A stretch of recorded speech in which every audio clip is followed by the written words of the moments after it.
राजा साहब, वज़ीर आज़म साहब ने तो वाज़े कर दिया, मेरे सामने 3 ऑप्शन रखे गए थे, इस्तीफ़ा दे दो, अदम एतमाद को फेस कर लो या फिर जल्दी इलेक्शन। मैंने जल्दी इलेक्शन का ऑप्शन दिया, मगर सिक्योरिटी ज़राए भी दावा कर रहे हैं कि वज़ीर आज़म ने मदद मांगी थी और उसके बाद 3 ऑप्शन सामने आए। वज़ीर आज़म ने कह दिया कि मैं इलेक्शन के लिए तैयार हूँ, मगर अपोजिशन नहीं मानी।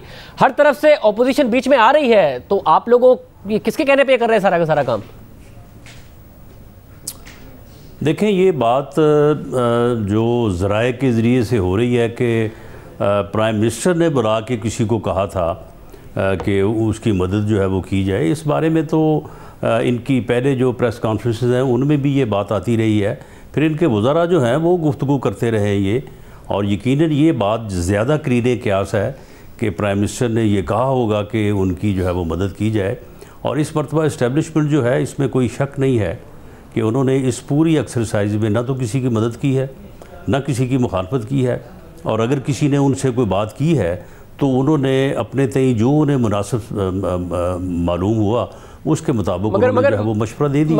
और ये जो तीनों बातें हो रही हैं, ये बातें एक ही हैं, यानी इस्तीफ़ा दे दो या जो है अपना फेस करो अदम एतमाद की तहरीक, ये तो एक ही चीज़ है ना। अगर आपने अदम एतमाद की तहरीक को फेस करना है तो आप फेस करें, वरना आप इस्तीफ़ा दे दें। और जहाँ तक अर्ली इलेक्शन का मामला है, तो अर्ली इलेक्शन जो है ये किसी भी सूरत में ये हुकूमत जो है ये अपने मामलात को चला नहीं सकती। आपको पता नहीं है कि इनके पार्लियामेंट के अजलास पहले कैसे होते रहे, ये बजट किस तरह से पास करवाते रहे। वो तो मगर इसमें एक मसला है कि तीनों एक बातें नहीं हैं। अगर वज़ीर आज़म की बात ठीक है तो फिर इसका मतलब ये है कि आप लोगों ने दबाव डाला, उसके बाद मिलिट्री इस्टेब्लिशमेंट ने स्टेप इन किया और वज़ीर आज़म के सामने 3 ऑप्शंस रख दिए। और दूसरा जो इंटरप्रिटेशन सामने आ रही है वो ये है कि जब आप लोगों का दबाव बढ़ा, तहरीक अदम एतमाद आई, तो वज़ीर आज़म ने इदारों से कहा, इदारे आपके पास आए सिक्योरिटी इस्टेब्लिशमेंट की तरफ से, आप लोगों ने की तरफ से, और फिर उन्होंने 3 ऑप्शन दिए मगर आप लोग नहीं माने। तो हर तरफ से ये नहीं है कि तीनों बातें एक नहीं है कि वज़ीर आज़म ने यह कहा कि मैं इस्तीफ़ा भी नहीं दूंगा, इनसे कहें अदम एतमाद वापस लें, और ये अदम एतमाद वापस लेंगे तो मैं जल्दी इलेक्शन करा दूंगा। ये हुआ नहीं। देखें, अदम एतमाद की तहरीक जो है इस स्टेज पे तो वापस नहीं ली जा सकती ना। अदम एतमाद की तहरीक जब पेश होनी थी तो पहले 2 महीने जो है ये मशवरा होता रहा कि हम अदम एतमाद की तहरीक ला रहे हैं, हम पेश करेंगे। और इनके वज़रा जो है वो तो फिर इस हद तक आ गए थे कि ये क्या कर रहे हैं, ये रोज़ कह रहे हैं हम अदम एतमाद की तहरीक लाएंगे, लाएँ ये, हम अगले दिन उसके ऊपर वोट करवा के दूध का दूध और पानी का पानी हो जाएगा।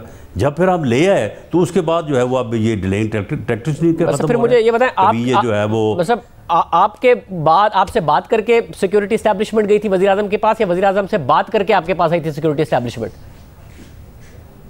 देखिए जी, जहाँ तक मेरे इल्म में है कि मुत्तहिदा अपोजिशन की लीडरशिप ने कभी भी इस बारे में जो है वो इस्टेब्लिशमेंट से रब्ता नहीं किया। और मुत्तहिदा अपोजिशन और ख़ास तौर पे PMLN, क्योंकि हमारा तो ये एक ख्वाब था, हमारी तो ये जद्दोजहद थी, हमारा तो ये बयानिया था, और हमारे लीडर का एक मौक़िफ़ था कि जी कोई गैर सियासी मुदाखलत नहीं होनी चाहिए, सियासत सियासतदानों को करने देनी चाहिए, सियासी जमातों को जो है वो सियासत करनी चाहिए। तो अगर ये ऐसा हो रहा था तो हमसे ज़्यादा खुश कौन हो सकता था।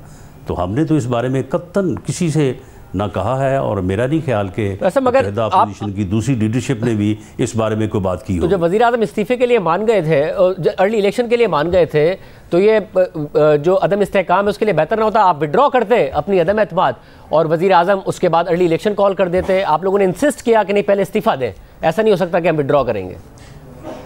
देखिए, मैं समझता हूँ कि वज़ीर आज़म जो है अव्वल तो खैर ये 100% झूठ बोलते हैं जब भी बोलते हैं, और ये जो है ये मेरा ख्याल है कि ये भी जो है ये कोई 95% झूठ बोल रहे हैं। अगर ऐसा इन्होंने किया होता या इन्होंने इस्टेब्लिशमेंट से बुला के उनसे बात की होती तो वो यकीनन इनको ये कहते कि ठीक है जी, हम इसमें आपकी मदद ये कर देते हैं, कि हम भी अपोजिशन से कहते हैं कि वो थोड़ा इस बारे में जो है वो अपने ख़यालात में नरमी पैदा करें, लेकिन आप वज़रा का जो है वो एक वफ़द बना के अपोजिशन के पास भेजें और जाके उनके साथ बात करें।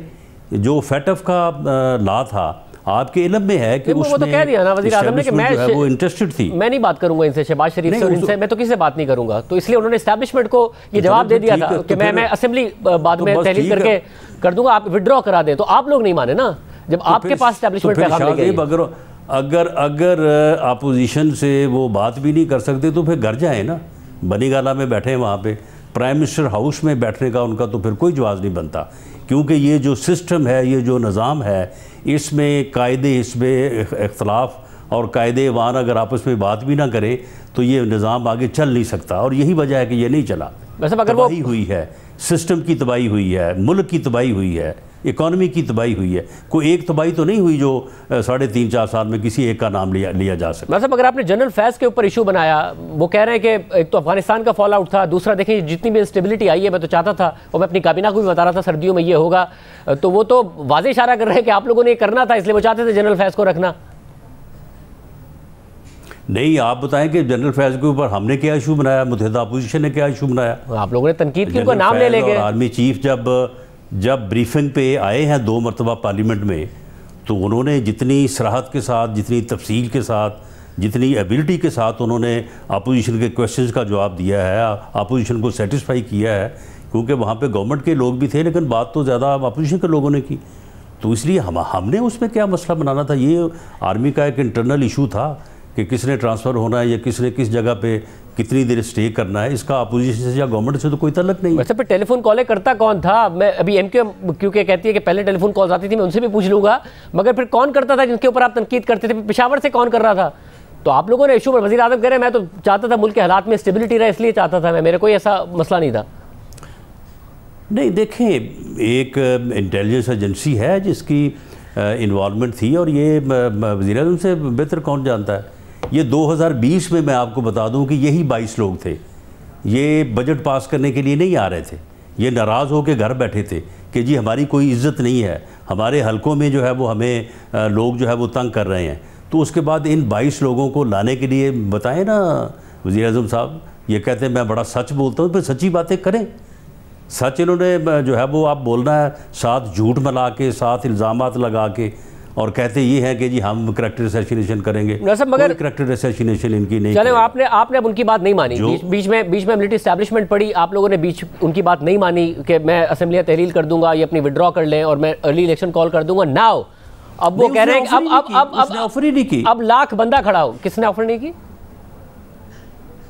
ये वज़ीर आज़म ने, वज़ीर आज़म की तरफ से परवेज़ खटक साहब या उनके वज़ीर कानून, खैर वो तो अब उन्होंने इस्तीफ़ा दे दिया है, ये फैटअप के ऊपर हमारे साथ मुज़ाकरात करते रहे हैं और उस फैटअप की लेजिस्लेशन में इस्टेब्लिशमेंट ने इनकी मदद की है। ये बिल्कुल रोज़े रोशन की तरह इस्टेब्लिशमेंट के लोग हमें कहते रहे हैं कि जी ये स्टेट के लिए, ये मुल्क के लिए ज़रूरी है, तो आप मेहरबानी करें इनके साथ बैठें, और ये हमारे पास आते रहें और बैठ के हमारे साथ बात करते रहे। शाह महमूद कुरैशी हमारे साथ कोई 4-4 घंटे की मीटिंग्स करता रहा, उस वक्त ही हम इन्हें परहेज मगर देखिए ना, मतलब अब मसला है कि जो सिक्योरिटी ज़राए से बात सामने आ रही है कि वज़ीर आज़म ने हमसे रब्ता किया और फिर हमने अपोजिशन से रब्ता किया, जब 3 ऑप्शन सामने आए वज़ीर आज़म तैयार थे तहलील करने के लिए और अर्ली इलेक्शन के लिए, तो आप कह रहे हैं कि आपसे कोई रब्ता नहीं हुआ, वज़ीर आज़म तैयार थे कि ये विड्रॉ कर लें अपनी नो कॉन्फिडेंस। हुकूमत का आप लोगों ने इंसिस्ट किया कि नहीं रिजाइन करेंगे तो हम नो कॉन्फिडेंस, लीडरशिप को कोई ऑफर नहीं आई।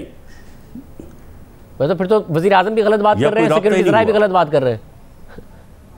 नहीं, सिक्योरिटी ज़राए अगर जो बात कर रहे हैं वो तो फिर अपने राब्ते की बात कर रहे हैं, लेकिन वज़ीर आज़म की तरफ से, हुकूमत की तरफ से तो कोई राब्ता नहीं हुआ। नहीं, अपोजिशन हुकूमत की तरफ से नहीं हुआ। सिक्योरिटी ज़रा ये कह रहे हैं कि 3 ऑप्शन सामने आए मगर अपोजिशन नहीं मानी इस बात पर। वज़ीर आज़म ने जल्द इंतखाबात के ऑप्शन पर आमादगी जाहिर कर दी थी, उन्होंने कहा मैं इस्तीफ़ा नहीं दूंगा। अदम एतमाद का सामना भी वो नहीं करना चाह रहे थे, उन्होंने कहा कि मैं जल्द इंतखाबात करा दूंगा, ये विड्रॉ कर ले, मगर आप लोग नहीं माने फिर इस बात पर। नहीं, बात ये है कि ये असम्बलियाँ डिज़ोल्व फिर सिक्योरिटी ज़राए ने करनी थी, ये तो वज़ीर आज़म ने करनी थी ना। तो आप विड्रॉ करते तो करते ना, वो आप लोग नहीं माने विड्रॉ करने के लिए। कौम से खिताब करता तो फिर ठीक है, वो कहते आगे अपोजिशन की, मुत्तहिदा अपोजिशन की लीडरशिप से कहते। वैसा फिर अब तसादुम होने जा रहा है। तो मेरा ख्याल है कि वो जो वज़ीर आला खैबर पख्तूनख्वा हैं उनकी भी ऑडियो सामने आ गई है और बाकायदा उन्होंने तस्दीक भी कर दी है कारकुनों को इकट्ठा करने की। परवेज़ खटक साहब की भी एक ऑडियो गर्दिश कर रही है कि कारकुन सुबह हो या शाम हो पहुँचे, तो ये तो 1 लाख बंदे का वज़ीर आज़म खुद बता चुके हैं, तो ये तो तसादुम होने जा रहा है आप लोगों का, खुदा ना खास्ता। शाहजाद, ये कोई निज़ाम सिक्का का दौर नहीं है।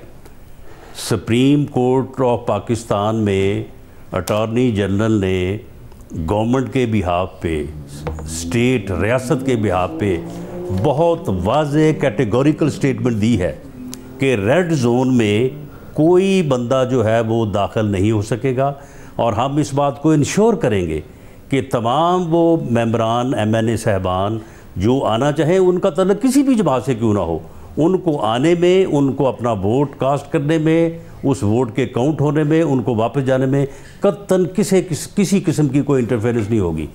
ये बाकायदा ये रियासत की रिस्पॉन्सिबिलिटी है और ये सुप्रीम कोर्ट ऑफ पाकिस्तान में ये बात जो है ये तय हुई है। वो तो अटॉर्नी जनरल ने कमिटमेंट दी, मौजूद है, अटॉर्नी जनरल ने कमिटमेंट दी, मगर जो वज़ीर आला खैबर पख्तूनख्वा की ऑडियो आई है उसमें वो कह रहे हैं कि वज़ीर आज़म के ये अहकामात हैं और वो कंफर्म कर रहे हैं इस बात को कि मेरी ऑडियो है, तो लोग पहुंचेंगे।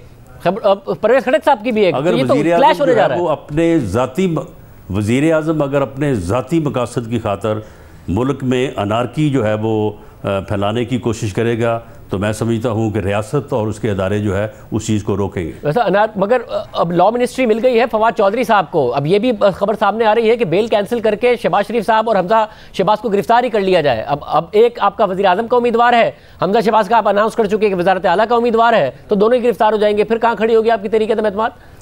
नहीं तो आप मुझे फवाद चौधरी साहब जो हैं वो अपने भाई को तो पहले बना लें, अपने घर में तो फैसला करवा लें। यानी इनकी तो ये हालत है कि इनके साथ दूसरा बंदा नहीं है, इनकी हमाकतों की वजह से, इन्हीं जो है वो बेवकूफ़ियों की वजह से। आप मुझे बताएं कि वज़ीर कानून के पास कौन सा इख्तियार है कि वो किसी की ज़मानत जो है वो कैंसिल करवा देगा और जो है वो उनको गिरफ्तार करवा देगा। गद्दारी का मुकदमा, अगर गद्दारी का मुकदमा हुआ और फौरी गिरफ्तारियाँ शुरू कर दी हुकूमत ने, गद्दारी का मुकदमा बना के कि ये बैरूनी साजिश है जिसका आप लोग हिस्सा हैं, फिर मैं आपको शाहजेब बता दूं कि गवर्नमेंट जब इस मरहले पे होती है ना, जिस मरहले पे ये है, ये आलमी निज़ाम में है, इनको तो इनके घर के बाहर जो पीएन खड़ा है ना वो इनको पानी का गिलास भी नहीं पकड़ाएगा। ये किधर जो है वो किस मुगालते और किस गलतफहमी में चले फिर रहे हैं, इनको पता चल जाएगा। मगर आपने खैबर पख्तूनख्वा का सेकंड फेज़ का नतीजा देख लिया है आपने, वज़ीर आज़म का बयानिया बिक रहा है, सेल हो रहा है, तो वो सेल होगा? नहीं, उस बयानिए का कोई तल्लक नहीं है। जो बल्दियाती इलेक्शन के पहले रिज़ल्ट थे वो भी इलेक्शन से पहले हमें भी मालूम थे, इनको भी मालूम थे, और दूसरे फेज़ में जो इजला हैं उनका जो रिज़ल्ट था या वहाँ पे जिस किस्म की इन्होंने कैंपेन की है, तो ये रिज़ल्ट जो है ये मुतवक्को था। आपको मुतवक्को था कि आपके स्ट्रॉन्ग एरियाज़ में भी तहरीक इंसाफ जीत जाएगी? पहले फेज़ में तहरीक इंसाफ अपने स्ट्रॉन्ग एरियाज़ में हार गई थी। जी बिल्कुल, हमें हज़ारा में जो हमारे पार्टी के दो ग्रुप हैं उनमें जब फैसला ना हो सका और उनका जो है वो कोई कंप्रोमाइजिंग कैंडिडेट्स ना आ सके, तो ये बात हमें मुतवक्को थी कि वहाँ पे कोई रिज़ल्ट जो है वो बेहतर नहीं आएगा। बस अब ये बता दें कि आप हमजा शहबाज को बनवा पाएंगे वज़ीर आला, क्योंकि चीना ग्रुप को मना लिया है परवेज़ इलाही साहब ने और मोनी इस्लाही ने रब्ता कर लिया है तरीन ग्रुप से। वहाँ पे कोई एक चीना ग्रुप तो नहीं है ना, वहाँ पे कम से कम 6-7 जो है वो चीने ग्रुप हैं। किसी ग्रुप को आप छीन पाएंगे? पंजाब में तो जो PTI है ना, वो जैसे पंजाबी में कहते हैं लीरो लीर हो गई है, और वहाँ पे यानी ये जो है ना 6-6, 7-7 के ग्रुप, इनके अलावा वहाँ पे 2-2, 3-3, 4-4 के जो है 20 ग्रुप्स हैं, और उनके साथ जो है वो हम सब के साथ हमारे राब्ते हैं। हमें सिर्फ 10 से 12 वोट जो है वहाँ पे दरकार हैं।